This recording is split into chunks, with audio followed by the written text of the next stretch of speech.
नमस्कार, आप दर्श न्यूज देख रहे हैं। मैं हूं परमबीर सिंह। बिहार में इसी साल विधानसभा का चुनाव है और तमाम राजनीतिक पार्टियां इसकी तैयारी में लग गई हैं। वहीं अन्य राज्यों की जो क्षेत्रीय पार्टियां हैं वो भी बिहार विधानसभा चुनाव में उतरने की तैयारी कर रही हैं। झारखंड की बड़ी पार्टी और सत्ताधारी पार्टी जो है वो बिहार में चुनाव लड़ने की तैयारी कर रही है और कहीं ना कहीं महागठबंधन के साथ साथ एनडीए का भी खेल बिगाड़ सकती है।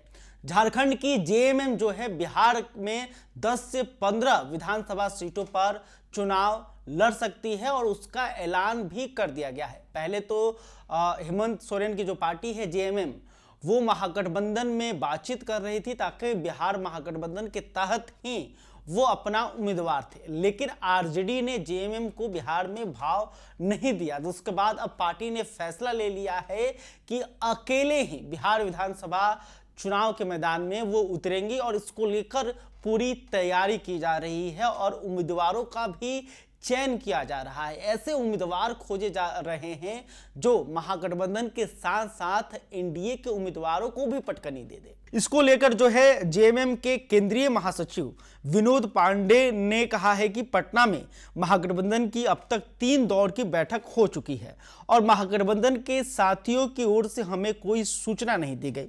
उन्होंने कहा कि हम अभी इंतजार कर रहे हैं कि बैठक में जाकर हम अपनी बात रखें। अभी तक इसकी सूचना हमें प्राप्त नहीं हुई है। अब हम भी देख रहे हैं कि महागठबंधन क्या निर्णय लेता है और इसके साथ ही हम अपने निर्णय पर पहुंचेंगे।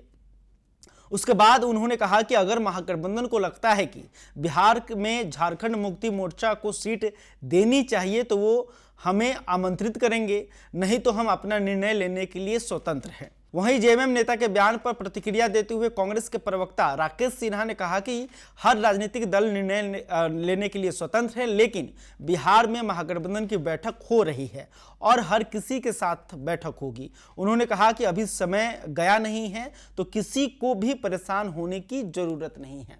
वहीं बीजेपी की तरफ से कटाक्ष किया गया है कि कांग्रेस जो है वो क्षेत्रीय पार्टियों के साथ ऐसा ही व्यवहार करती है। और देखिए, जेएमएम बिहार की राजनीति के लिए इसलिए महत्वपूर्ण है क्योंकि झारखंड के जो सटे हुए विधानसभा के क्षेत्र हैं वहां पर जेएमएम का प्रभाव देखने को मिलता है।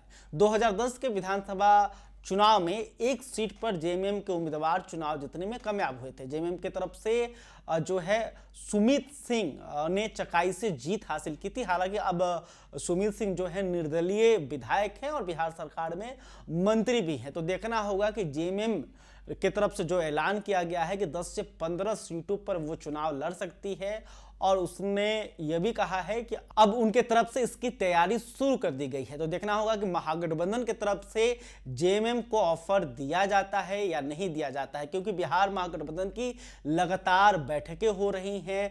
आरजेडी, कांग्रेस, जितनी भी लेफ्ट की पार्टियां हैं, इसके अलावा मुकेश सहनी की पार्टी वीआईपी भी तमाम बैठकों में शामिल हो रही है और महागठबंधन का कोऑर्डिनेशन कमेटी का निर्माण भी किया गया है जिसका नेतृत्व जो है तेजस्वी यादव कर रहे हैं। हालांकि महागठबंधन में अभी सीट बंटवारे पर कोई फैसला नहीं हुआ है कि महागठबंधन की कौन पार्टी कितने सीटों पर चुनाव लड़ेगी और इसको लेकर अभी कई दौर की बैठक हो सकती है। तो देखना होगा कि इन आगामी जो बैठकें होंगी उसमें जेएमएम को आमंत्रित किया जाता है या फिर नहीं किया जाता है। अगर नहीं किया जाता है तो जेएमएम कितनी सीटों पर चुनाव लड़ती है और किन किन सीटों का चयन करती है और किसी अपना उम्मीदवार बनाती है, ये काफ़ी ही महत्वपूर्ण होगा। क्योंकि 10 से 15 सीट पर भी अगर जेएमएम किसी भी गठबंधन का खेल बिगाड़ती है तो एक कहीं ना कहीं बिहार की राजनीति के लिए महत्वपूर्ण हो जाएगा।